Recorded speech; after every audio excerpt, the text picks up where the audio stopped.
Base na record del Consejo Local, especialmente del mga acontecimiento del mga concejales na pasada del resolución y ordinanza desde el año 2013 hasta año 2016, el Consejero Rogelio Velasco del Distrito 1, el de con todo mucho resolución y ordinanza, el ya puede pasar y aprobar.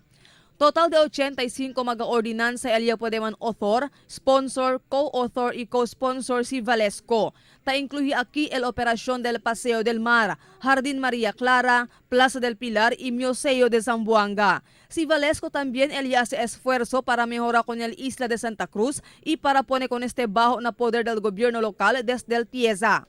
Ya queda también bien activo si Velasco na promoción del turismo del ciudad, igual el Merloquet Falls y diferentes mga cueva na mga lejanos barrio. Uno si Velasco del mga graduaya na Consejo Local después completa kundi su 3 término o 9 años na Consejo Local. Pero alegra según él que hay mucho él cosa puede hacer para el bien del ciudad durante el mga tiempo un concejal pa él del ciudad de Zamboanga. Una conoce con Velasco como un media man aquí na TV11 antes ya entra y queda successful na mundo de política.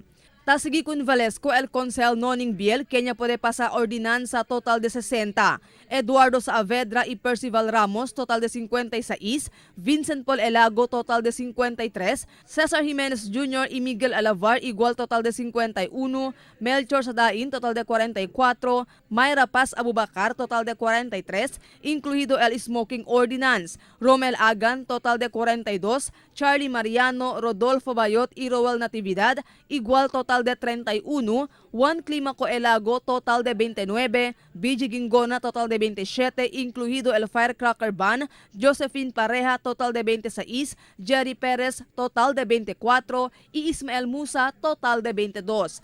Asegun con Velasco de piho tapasa ordinanza el Consejo Local, sino falta lang el implementación de este mga ordinanza. Marifit Amayo, Dateline Zamboanga.